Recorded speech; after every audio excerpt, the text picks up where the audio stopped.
Good morning everyone, मैं चित्रांश श्रीवास्तव आप सभी का स्वागत करता हूं आपके अपने यूट्यूब चैनल एमपीडिया में।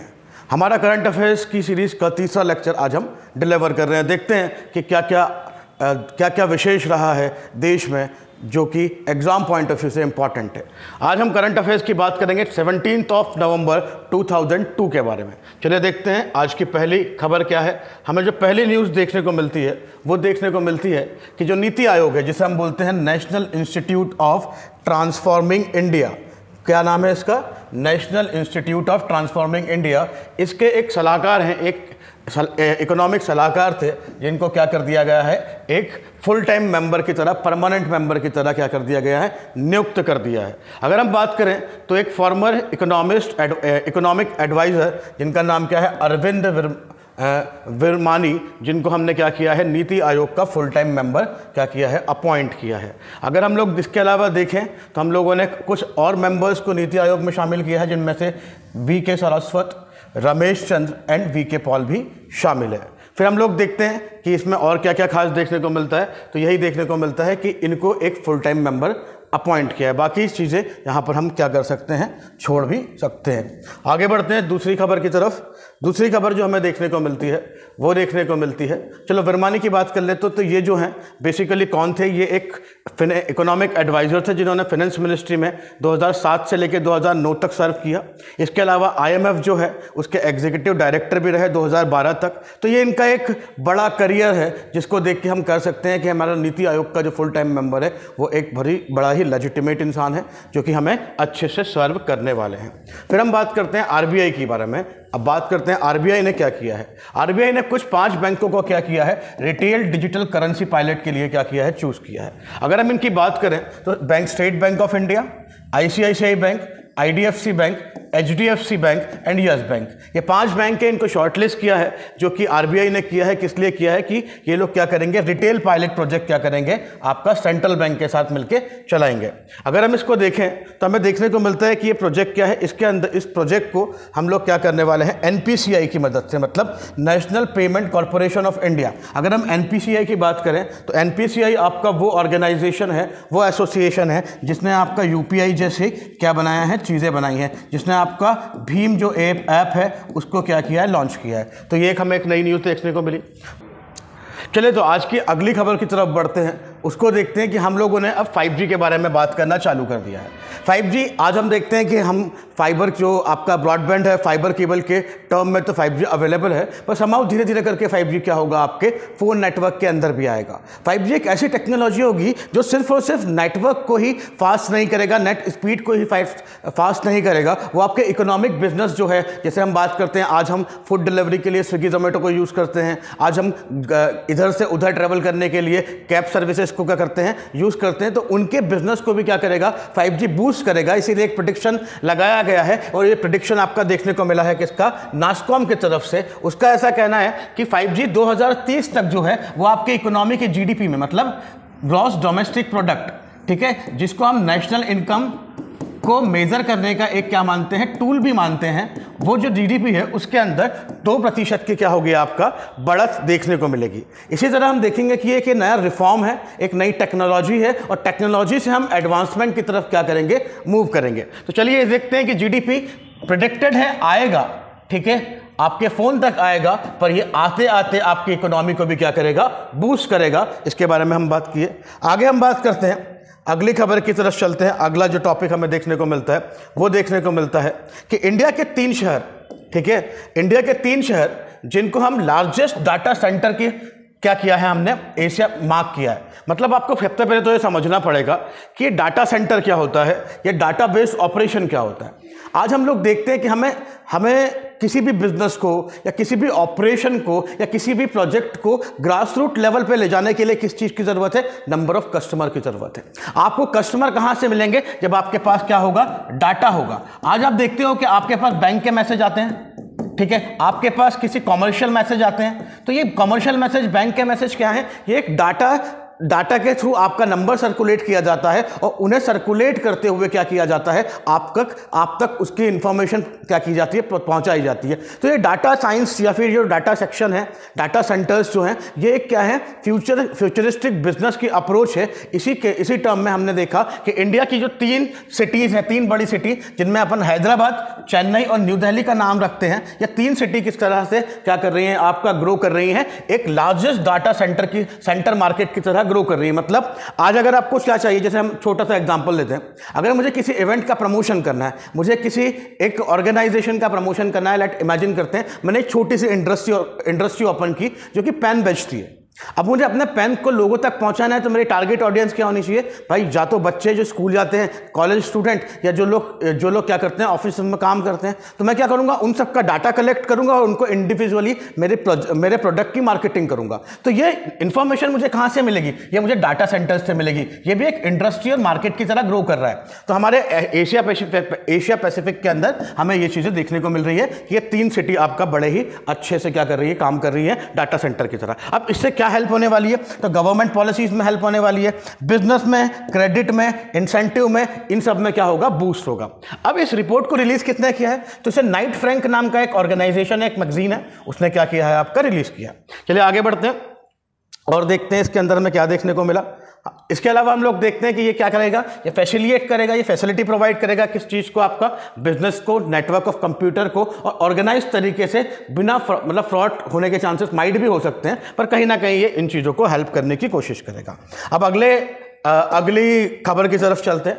अगली खबर की तरफ हम जब चलते हैं तो देखने को मिलता है कि इंडिया जो है वो 2nd लार्जेस्ट प्रोड्यूसर बन गया है भाई साहब, किसका, स्टील का। मतलब हम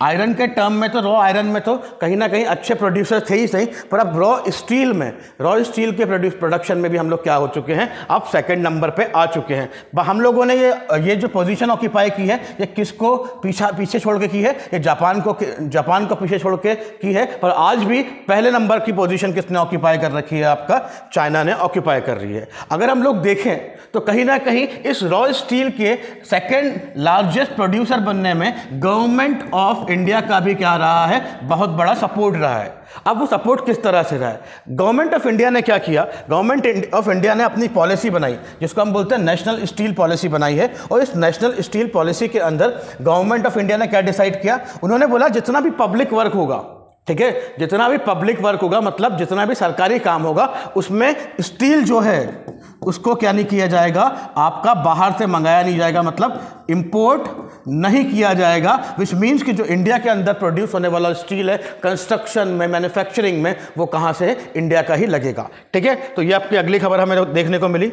अब आगे बात करते हैं नेक्स्ट न्यूज़ हमें देखने को मिलती है कि आपका जो वुमेन कमीशन है, ठीक है, नेशनल वुमेन कमीशन है, उन्होंने अपना एक मिशन जिसको हम बोलते हैं डिजिटल शक्ति, उसका 4th फेज क्या किया है, लॉन्च किया है। अगर हम लोग देखें तो डिजिटल शक्ति एक पैन इंडिया कैंपेन है, मतलब ये भारत भर का एक प्रोजेक्ट है, पूरे इंडिया में चलने वाला प्रोजेक्ट है, जिसके अंदर हम लोग क्या करते हैं, वुमेन्स को कंप्यूटर एजुकेशन से, स्किल एजुकेशन से क्या करते हैं, आपका जोड़ते हैं। मतलब इसके अंदर हम क्या करते हैं, डिजिटली एम्पावर करते हैं किसको, वुमन को, जो कि स्किलफुल वर्क में काम कर सके, मतलब साइबर स्पेस, कंप्यूटर की फील्ड में उनको अपना एक स्पेस मिल सके। 2018 में हमने इसको स्टार्ट किया था और 2018 में हमने इस डिजिटल शक्ति स्कीम का पहला फेज स्टार्ट किया था। आज अगर हम लोग देखें तो इस डिजिटल शक्ति का 4था फेज 4.0 जो संस्करण है वो हम लॉन्च होता हुआ देखते हैं। अब इस डिजिटल शक्ति से हम किस पे फोकस करते हैं, वुमन को डिजिटली स्किल्ड करने का और अवेयर करने का, जिससे वो क्या कर सके, अपने पैरों पे खड़े होके इलीगल और लीगल, इनअप्रोप्रिएट और इनअप्रोप्रिएट डिसीजन लेके अपनी इकोनॉमी में कंट्रीब्यूट कर सके। तो ये आपका हम देखते हैं कि एक नेशनल कमीशन ऑफ वुमेन का एक इंपॉर्टेंट क्या था, क्या बोल सकते हैं, एक इंपॉर्टेंट वेंचर था, जिसका 4th संस्करण हमको आज देखने को मिला है। चलिए आगे बढ़ते हैं। इसके आगे हमें देखने को मिलता है, इसके बारे में अगर हम लोग देखें तो इसका लोगो आपको देखने को मिलेगा। ये लोगो इसका है डिजिटल शक्ति।